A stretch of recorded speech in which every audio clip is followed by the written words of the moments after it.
अंदर में जिस साहब का नाटक और जिस साहब की राजनीति हो रही है उसी के संदर्भ में कई दिन से सोच रहे थे कि कुछ बोलें या ना बोलें, लेकिन जिस साहब का माननीय सचिन जी के साथ या वह अन्य साथियों के साथ हो रहा है वो बहुत ही दुर्भाग्यपूर्ण है।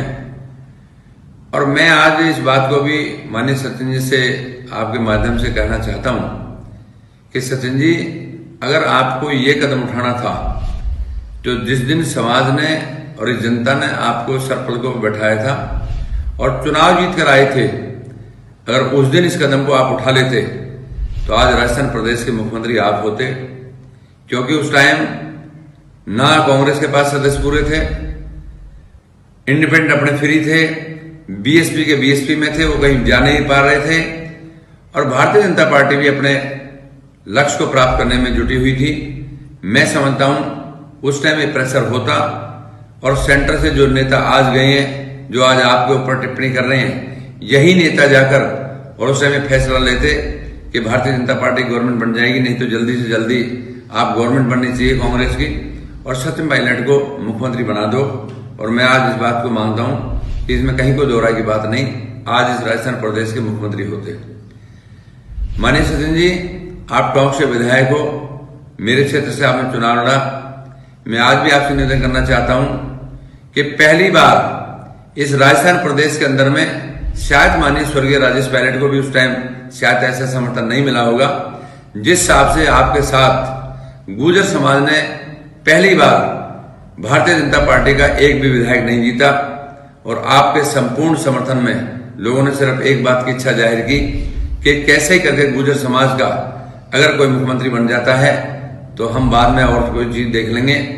लेकिन हम सब ने ये बात तय करी कि हम जब भी हम गए तो लोगों ने एक ही बात रखी कि साहब हाथ जुड़वा लो, पैर पकड़वा लो, लेकिन आप हमसे कुछ मत कहो। हमने यहां तक भी कहा कि हमें कल को टिकट नहीं मिलेगी, तो उन्होंने कहा टिकट के लिए हमें जहां मर्जी ले चलना, लेकिन आज हमसे मत बोलो क्योंकि सचिन पायलट मुख्यमंत्री बन रहा है। सचिन जी, उस टाइम आपने कोई परवाह नहीं करी और आप डिप्टी सीएम तक भी चुप लगा गए। मैं आज आपसे कहना चाहता हूं, आज भी जिस टाइप की टिप्पणी आपके साथ हो रही है, आप बार बार कह रहे हो मैं आहत हूं, मैं दुखी हूं, मेरे साथ मेरी छवि खराब की जा रही है। आज आप मान के चलो, माननीय अशोक जी गहलोत प्रदेश के मुख्यमंत्री हैं और प्रदेश का मुख्यमंत्री ये भली बातें सब जानते हैं, जो कहता वही होता है, इसमें कोई दो राय की बात नहीं। अगर आपके साथ अन्यायपूर्ण रवैया था तो मैंने बताया था आज आप इस बात को लेकर चलते कि मेरे समाज की नहीं सुनी जा रही, मेरे क्षेत्र की नहीं सुनी जा रही, मेरी जनता की आवाज नहीं सुनी जा रही। और जो मैं वादे करके आया हूं कि राजस्थान प्रदेश के अंदर में किसान का संपूर्ण कर्जा माफ करेंगे, युवाओं को हम बेरोजगारी भत्ता देंगे, टोंक की रेल के लिए आपने वादा किया था कि 500 करोड़ रुपए में लाकर दूंगा। आज किसी मुद्दे को अगर लेके छेड़ते तो शायद हम सबको अच्छा लगता कि माननीय सचिन जी पायलट ने अपनी बात को रखा है और इसलिए उनको बाहर निकलना पड़ रहा है। सचिन जी, आज आपसे निवेदन करना चाहता हूं कि समाज तो आज भी आपके साथ लग जाएगा, समाज में कहीं कोई वो नहीं है, समाज तो ये बात चाहता है, लेकिन आपको फैसला लेना होगा, आप फैसला लो। मैं आज आपसे निवेदन करना चाहता हूं, आपके साथ तो ये जोरार हो रहा है, उसके बाद भी आप फैसला नहीं ले पा रहे। मैं इस भारतीय जनता पार्टी का सांसद हूं और जहां देश का प्रधानमंत्री माननीय नरेंद्र भाई मोदी बैठता हो, उस लोकसभा के अंदर में भी मैंने खुद ने बात रखी थी कि माननीय प्रधानमंत्री जी, मैं आपसे निवेदन करना चाहता हूं कि भारतीय जनता पार्टी के समय में 72 लोग गुर्जर शहीद हुए थे और हमारे घोषणा पत्र में भी था। मैं आपसे निवेदन करना चाहता हूं कि 5% का आरक्षण 9वीं सूची में डालकर और गुर्जरों का आरक्षण दिया जाए, नहीं तो गुर्जर फिर कहीं रोड पर आएगा और फिर आंदोलन होगा। मैं सांसद था और उस लोकसभा में अंदर कभी बोल भी कोई नहीं सकता। आप तो खुद भारतीय जनता पार्टी के समय में जब ये 72 शहीद हुए थे, आप कांग्रेस में मंत्री थे, आपने एक जिक्र भी नहीं किया था। लेकिन मैं आज आपसे कहना चाहता हूं कि आप इस बात को उठाइए कि मैं समाज की वजह से है। आज आप खुद सोच के देखिए, 2.25 साल के अंदर में आपने एक दिन एहसास नहीं करा पाया इस कांग्रेस पार्टी को कि आज अगर कांग्रेस पार्टी की सरकार है तो मेरे समाज की वजह से है, मेरी वजह से है। आप तो पता नहीं कहां शांत हो गए। लेकिन मैं आपसे निवेदन करना चाहता हूं कि आज भी आप फैसला लो। आज भली भांति जानते हो कि गुर्जर रेजिमेंट का जिक्र आज तक किसी ने नहीं किया था। मैंने उस लोकसभा के अंदर में गुर्जर रेजिमेंट की मांग भी की थी और उसी दौरान में कहा था कि माननीय मंत्री जी, रक्षा मंत्री उस टाइम मनोहर पर्रिकर जी थे, कि माननीय रक्षा मंत्री जी, मैं आज आपसे निवेदन करना था, जम्मू कश्मीर में आतंकवादी घुसते हैं, आज गुजर बकरवाल के बच्चों को शिक्षा में छूट दे दो।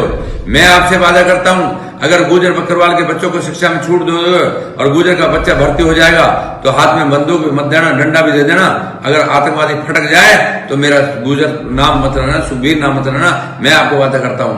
और साथियों, मैं आपसे निवेदन करना चाहता हूं, आज गुजर बकरवाल की भर्ती में छुट्टी मिली और सबको आज छूट मिलकर सभी भर्ती हुई। और आज मैं कहना चाहता हूं कि इस देश के अंदर में आतंकवाद को खत्म कर दिया।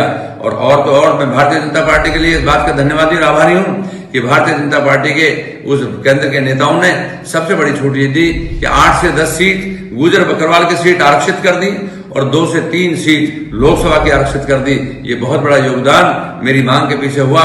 मैं माननीय प्रधानमंत्री को धन्यवाद करना चाहता हूं। और साथियों, मैं एक बात आपसे कहना चाहता हूं कि आप सब भली भांति जानते हो कि माननीय सचिन जी पायलट के साथ जो व्यवहार हो रहा है, आप भी भली भांति जानते हो कि जिस आदमी के साथ आपने पंगा लिया है, इस आदमी को पीछे का बैकग्राउंड देखो। अगर जिस आपके राजनीति में जो भी आज से बहुत बड़े बड़े नेता उभरे थे, आज तो मैं समझता हूं कि आपके बारे में उन्होंने कहा था कि जब 3 साल का सचिन था, मैं तब से वहां पर जाता हूं। माननीय राजेश पायलट जी के साथ उनके संबंध रहे हैं, कांग्रेस में थे, कोई जोड़ा की बात नहीं। लेकिन मैं आज आपसे निवेदन करना चाहता हूं कि स्वर्गीय राजेश पायलट जी वो समर्थ रखते थे, वो हौसला रखते थे, वो उनके अंदर में दृढ़ संकल्प था कि सोनिया गांधी के खिलाफ भी चुनाव लड़ लिया था और फिर भी उसके बाद में भी कांग्रेस की हिम्मत नहीं बनी थी कि उनको बाहर कर दिया जाए। मैं आज से निवेदन करना चाहता हूं, आज तो सिर्फ आप सबके पास पावर थी, आज आपके साथ जो हो रहा है, आज अहम फैसला लो। आज भी मैं आपसे निवेदन करना चाहता हूं, समाज तो आज भी आपके साथ लग जाएगा। आज अपने ससुराल पक्ष को आप पटा लो, अगर ससुराल पक्ष आपका मान जाए तो माई का पक्ष तो आपके साथ लग जाएगा। और मैं चाहता हूं कि तीसरा कदम आप राजनीति में रखो, क्योंकि बार बार इतना अपने आप को बेइज्जत करने का और उसके बाद भी अगर कांग्रेस पार्टी में जाकर आप समर्थन करते हो तो मैं समझता हूं को धिक्कार है उसके बाद में जाना। जिस आपकी आप बात कर रहे हो कि मैं आहत हूं, मैं परेशान हूं, आप भली भांति जानते हो। आज जिस हिसाब से उच्च न्यायालय फैसला देगा, मैं कोई वकील तो नहीं हूं, ना ही मैं कोई जज हूं, लेकिन मैं मानता हूं कि जिस हिसाब का आपको नोटिस दिया गया है उसमें कहीं ना कहीं आपको राहत मिलेगी। लेकिन उसके बाद भी आप भली भांति जानते हो कि विधानसभा के अंदर में, लोकसभा के अंदर में स्पीकर को बहुत बड़ी पावर है।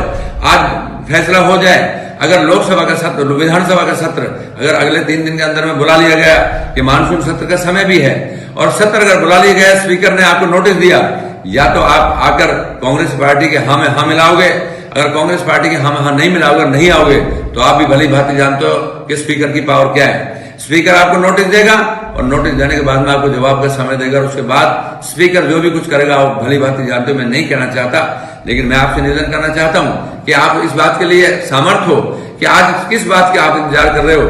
अगर मैंने आपको बताया आज अगर आपकी कुछ जान बची हुई है और आपको कुछ राहत मिली हुई है तो कहीं न कहीं केंद्र का डर है। और अशोक गहलोत जी बार बार ये बात सोच रहे हैं कि कहीं न कहीं केंद्र में को अस्थिर न कर दे। इस बात के लिए कहीं न कहीं आपको लगता है कि आपको बहुत बड़ी एक दाएं बाएं से होकर आपको सपोर्ट मिल रही है, तब आपकी जान बच रही है। नहीं तो अगर ये सेंटर का डर नहीं होता, आज भी अगर सेंटर में कांग्रेस की गवर्नमेंट होती तो आपके साथ क्या व्यवहार होता आप भी भली बातें जानते हो, मैं भी जानता हूं। क्योंकि पीछे का इतिहास आप उठाओ तो मैं उसका जिक्र नहीं करना चाहता, लेकिन मैं आपसे कहना चाहता हूं कि आप भली भांति इस बात को परिचित हो कि जिस आपका व्यवहार आप लोग है, मैं चाहता हूं कि जिस हिसाब से वीर गुजर का एक इतिहास लिखा जाता है, आज भी मैं आपको कहना चाहता हूं कि हे सचिन पायलट जी, आप वीर गुजर बनो और भगवान देवरानी को साक्षी मानकर फैसला लो। मैं आज आपसे कहना चाहता हूं ये समय घड़ी आते हैं फैसले लेने के लिए, राजी राजी में कभी फैसले लेने घड़ी नहीं आती। इसलिए मेरे साथ तो बीती हुई है इस देश के अंदर में और राजस्थान प्रदेश के अंदर में। मैं आज आपके माध्यम से कहना चाहता हूं जब जब भी इस आरक्षण का जिक्र चलेगा, इस कर्नल टेवल सिंह बैसले की लाल पगड़ी हमेशा एक चिन्ह आप हमारे लिए हम आप सबको गौरव महसूस करती है, क्योंकि अगर वो नहीं होता तो शायद याद नहीं होता।